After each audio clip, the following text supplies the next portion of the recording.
2, I'd like to introduce Don Henry. He's Assistant Director of Public Works and Utilities, and he'd like to talk to you about the flood maps that have come out and some meetings that are scheduled to get the word out and to talk to people about what's on those flood maps. Don?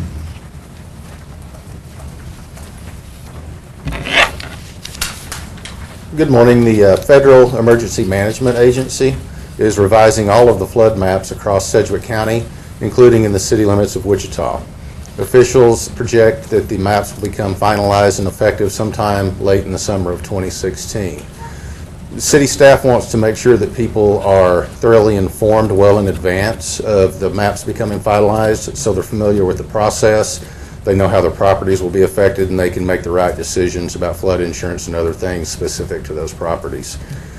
Staff will be presenting information specific to each council district at a number of district advisory board meetings. The first of those meetings will occur this evening at 6:30 in District 3. That meeting will be held at 101 East Pawnee at the city's Water Center. The district advisory board meetings will include information on the maps that's specific to each district, the number of properties that are affected, how they're affected, and staff will also be on hand to pull the maps up on computers and answer specific questions about individual properties for those that would like to have that information. In addition to the district advisory board meetings occurring in March and April, in May there will be a number of larger community engagement meetings. The City of Wichita is partnering with Sedgwick County, the Kansas Department of Agriculture, Bureau of Water, and the Federal Emergency Management Agency to provide specific information, pull up maps, engage one-on-one with citizens, and there will also be experts from the federal flood insurance program on hand to help people out with insurance needs. Anyone can view the flood maps at this time. They are preliminary, but anyone can look at the maps. They can look at how their properties are affected by the maps, how their structures might be affected by the floodplain, and there's a link established on the city's website at www.wichita.gov where they can pull the maps up. There's also other links to important information relative to the flood maps, and available for questions at this time. What's the biggest reason you guys need to change them? Are we, obviously the city of, it does change as, different areas are built up, but what's the biggest reason for you guys? Right. Well, the City of Wichita is not revising the flood maps. It's the Federal Emergency Management Agency. It's a routine update of the maps. The last time they were updated was 2007.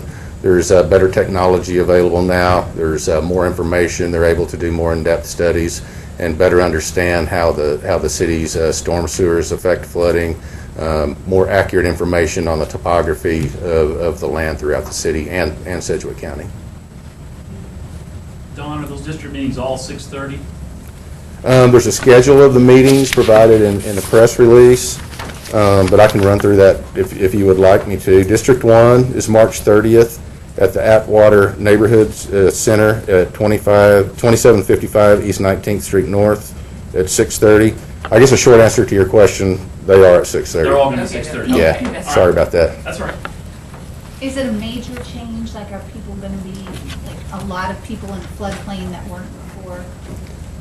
There's a couple of ways people can be impacted. For the most part, people's stats will remain the same. However, there are a great number of people who are not currently in the floodplain that because the lines of the floodplain have shifted due to this study will now be mapped in the floodplain. The flip side of that, there are people who are currently mapped in the floodplain that will now be moved out of the floodplain. And it's important for people to go to the map and look and see how their individual property and structures are affected by the new maps. And if you're in the floodplain, you are required to carry flood insurance, correct? Just because your property is mapped in the floodplain doesn't necessarily mean that flood insurance will be required. Any property or any structure that is financed by a federally backed loan will require insurance if that structure is in the floodplain, not if the property. They don't care if the grass and bushes and trees flood. It's if flood water gets into a finance structure. A house or building or something? Right. Okay. What role does the city play in all this? The city is partnering with FEMA and KDA in the county to make sure that citizens are informed, that they have the information and the tools they need, and also to guide people through that process in terms of helping them understand how their properties are affected on the maps and where the resources are that they need to be able to respond.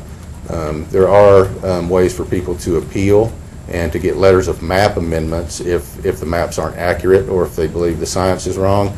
The city will be available to review appeals and make sure the right information is submitted, and also provide comment on the validity of the appeal.